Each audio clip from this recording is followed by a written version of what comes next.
जय श्री स्वामीनारायण। विद्यार्थी मित्रों, धोरण 7 में हम हिंदी पढ़ रहे थे। हिंदी में कल मैंने थोड़ी व्याकरण की चर्चा भी की थी। परीक्षा में व्याकरण जो है वह समानार्थी, विरुद्धार्थी, मुहावरे और काल परिवर्तन, वचन परिवर्तन ऐसे प्रश्न पूछे जाएंगे। वो आपको मैंने कल बताया था। तो कल जो आपको बताया था उसके आधार पर हमने 3 पाठ देखे। 3 पाठ में से जो भी व्याकरण पाठ्य पुस्तक में आता है वह अभ्यास उसका लगन से कीजिए, बहुत ही कीजिए, क्योंकि वह परीक्षा में पूछाने वाला है। तो इस तरह पाठ 4 आज हम देखने वाले हैं। देश के नाम संदेश।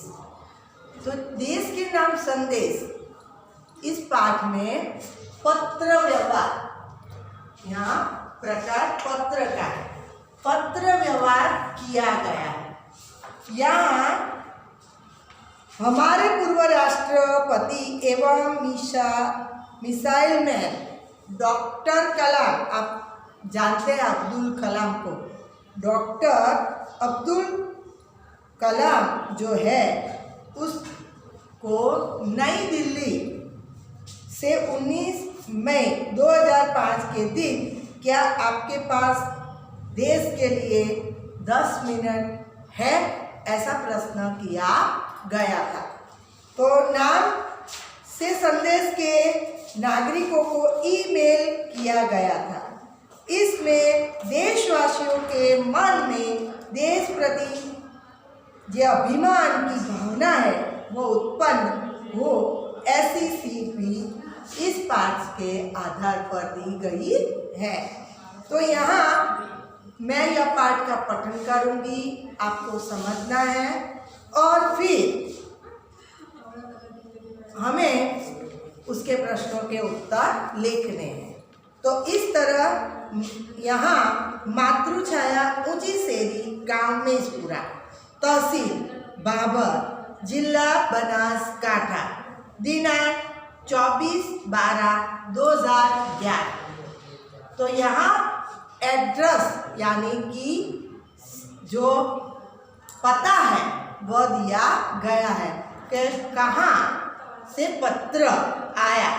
तो मातृछाया ऊंची सेरी गांव मेजपुर, तहसील बाबर, जिला बनासकांठा, दिनांक 24/12/2011। हम पत्र जब लिखते हैं तो हम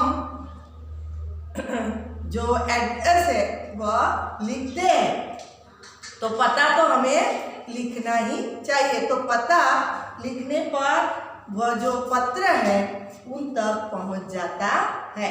तो प्रिय मित्र हर्ष, नमस्ते। यहाँ प्रिय मित्र हर्ष, नमस्ते। मैं यहाँ सकुशल हूँ। आशा है वहाँ सभी सकुशल होंगे। तुम्हारा खत मिला, पढ़कर खुशी हुई। मैंने डॉक्टर अब्दुल कलाम का देशवासियों के नाम भेजा गया एक ईमेल पढ़ा, वही तुम्हारे लिए प्रेषित कर रहा हूँ, मतलब भेज रहा हूँ। डॉक्टर कलाम अपने संदेश की शुरुआत में ही पूछते हैं, क्या आपके पास अपने देश के लिए 10 मिनट का समय है? यहाँ प्रिय मित्र हर्ष ने उसके जो मित्र को पत्र लिखा है, जो हर्ष ने हर्ष को लिखा है यहाँ पत्र, तो किरण ने हर्ष को लिखा है और उसे जो अपनी साथ हुई घटना का वर्णन करते हुए यह पत्र लिखा है। तो उसके साथ क्या हुआ, तो कि यह ईमेल जो भेज रहा हूँ तो डॉक्टर कलाम का संदेश का ईमेल है। तो वो ईमेल में कलाम ने कहा है आप के पास आपके देश के लिए 10 मिनट का समय है, यदि हाँ तो इसे पढ़कर, वरना मर्जी आपकी। आज जो 10 मिनट का समय हो तो वाँची लो, नहीं तो पछी तमारू करो एम। इसके बाद वह देश के लोगों की सोच बताते हुए कहते हैं, आप कहते हैं हमारी सरकार निकम्मी है। यहाँ कहा है अब्दुल कलाम ने जो 10 बातें यानी 10 मिनट का जो समय लिया है, उस समय में उन्होंने कौन से प्रश्न किए, तो वह कहते हैं, आप कहते हैं हम जब भी कुछ भी दोष मर देते हैं तो किसके पर? सरकार के ऊपर। हम जो गुनाह करते हैं वो नहीं होता, लेकिन सरकार ने क्या किया? तो आप कहते हैं हमारी सरकार निकम्मी है। आप कहते हैं हमारे कानून पुराने पड़ गए हैं। आप कहते हैं नगर पालिका कचरा नहीं उठाती। आप कहते हैं कौन काम नहीं करता। रेलवे मजाक बन गई है। एयरलाइन दुनिया में हमारी ही सबसे खराब है। चिट्ठी अपनी मंजिल तक नहीं पहुंचती। तो आप कहते रहते हैं और कहते ही रहते हैं। आपके इस बारे में क्या किया? आपने इस बारे में આ બધું આવું કહેતા રહે એરલાઇન્સ ખરાબ છે, પછી એવું કે રેલવે આપણી ખરાબ છે, આપણે ફોનની સુવિધાઓ પૂરી બરાબર નથી મળતી, થોડો સમય બધું સારું લાગે પછી બધું ખરાબ લાગે, આપણે એમ કે સરકાર જ બોગસ છે, નથી કહેતા એવું આવું ક્યાંક ને ક્યાંક વાક્ય આપણે વાપરતા હોય. તો અબ્દુલ કલામે એવું કીધું તમારી પાસે 10 મિનિટનો સમય છે. આ જે ઈમેલ એના મિત્ર મળ્યો હતો, તેણે એના મિત્રને જણાવ્યું કે ભાઈ આ અબ્દુલ કલામ 10 જે અમુક વાતો કરવા માંગે છે તો એ કઈ પ્રકારની છે. તો એ વાત સમજવા માટે આ પત્ર દ્વારા એને સમજાવે છે એ મિત્ર. તો એ કિરણે એને સમજાવ્યું કે ભાઈ આવી રીતે એમ કહે છે કે આપણે જ્યારે બી કોઈ દોષ હોય એ સરકાર ઉપર મળી દઈએ છીએ. તો એવું સમજાવવા માટે અહીંયા આમાં કહે છે. फिर क्या कहते हैं? फिर राष्ट्रपति ने कहा, मान लीजिए एक व्यक्ति सिंगापुर जा रहा है, उसने अपना नाम दीजिए, उसे अपनी शक्ल भी दे दीजिए. आप दुनिया के सर्वश्रेष्ठ हवाई अड्डे पर उतरते हैं. सिंगापुर में आप अपनी सिगरेट का टुकड़ा सड़कों पर नहीं फेंकते और स्टोर में खाते भी नहीं है. आपको अनेक भूमिगत संपर्कों पर रस का महसूस होता है.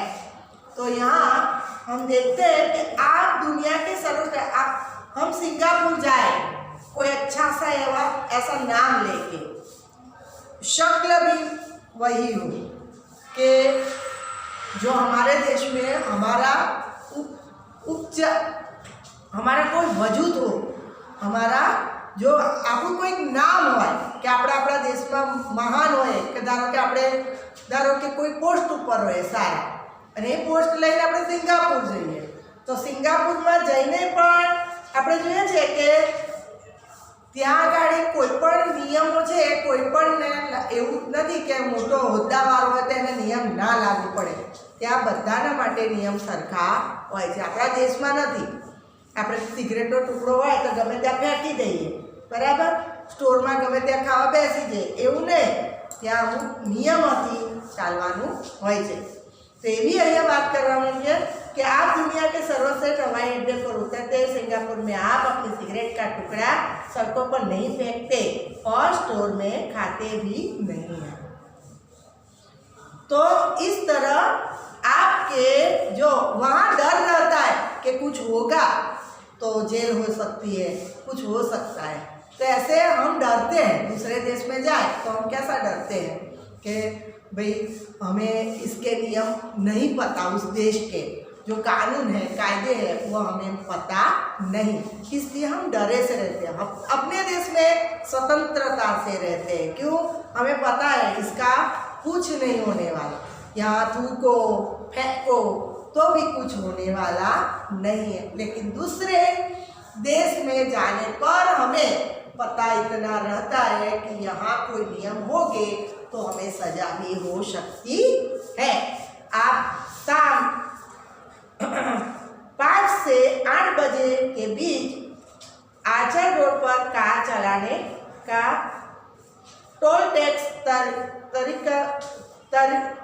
આપણે જોઈએ तकरीबन लगभग यानी तकरीबन यानी लगभग 60 रुपये भुगतान करते हैं। अगर पार्किंग में अपने निर्धारित समय से ज़्यादा गाड़ी खड़ी की तो टिकट पंच कराते हैं, लेकिन आप सिंगापुर में करते कुछ नहीं करते हैं क्या? दुबई में आप रमजान के दिनों में सार्वजनिक रूप से कुछ भी खाने का साहस नहीं करते। जिहाद में बिना सिर ढके बाहर नहीं निकलते। वॉशिंगटन में आप 55 मील प्रति घंटे से ऊपर गाड़ी चलाने का हिम्मत नहीं करते और पलटकर सिपाही से यह भी नहीं कहते कि जानता है मैं कौन हूँ, मैं फला हूँ और फला मेरा बाप है। हमारे देश में हम दादागिरी कर सकते हैं, क्यों कि वह नेता है। कोई नेता हो, उसका जो लड़का है वो कुछ भी गुनाह करे तो वो बोलता है आप जानते हो मैं कौन हूँ क्या? मेरा बाप मेरा फला फला है। तो फला એટલે મારા પિતાજી કંઈકનું કંઈક છે, નેતા છે, કોઈક અધિકારી છે એવું કહી દે તો આપણા દેશમાં ચાલે છે, પણ બીજા દેશમાં એવું ચાલે નહીં। ત્યાંના નિયમો 55ની સ્પીડે જ ગાડી ચાલવી જોઈએ, તેનાથી વધારે ચલાવો તો દંડ પણ થઈ શકે। આવા જે નિયમો છે એ અહીંયા बतावવામાં આવ્યા છે। ऑस्ट्रेलिया और न्यूजीलैंड के समुद्र तटों पर आप खाली नारियल हवा में नहीं उछालते। टोक्यो में आप सड़कों पर पान की पीक क्यों नहीं थूकते? बोस्टन में आप जारी योग्यता प्रमाण पत्र क्यों नहीं खरीदते? डॉक्टर कलाम बीच में याद दिलाते हैं मैं आप ही के बारे में बात कर रहा हूँ, सिर्फ आपके। અહીંયા કહે છે કે અબ્દુલ કલામ કે હું તમારા માટે જ કહું છું, આ બધા નિયમ તમને જ છે। આપણા દેશમાં નિયમ કંઈક જુદા અને બીજા દેશમાં જાઓ તો કંઈક જુદું। તો એ ત્યાંના ફોલો કરે છે એવું આપણા દેશમાં કરતા હોય તો આપણો દેશ સક્ષમ બની શકે કે ન બની શકે? બની શકે। તો એવી વાત કરવા માટે અહીંયા તમને बतावવામાં આવ્યું છે। तो डॉक्टर कलाम कहते हैं यह हम नेक्स्ट वीक में देखेंगे। यहाँ पाठ यहाँ तक मैं चलाती हूँ। भाग 1।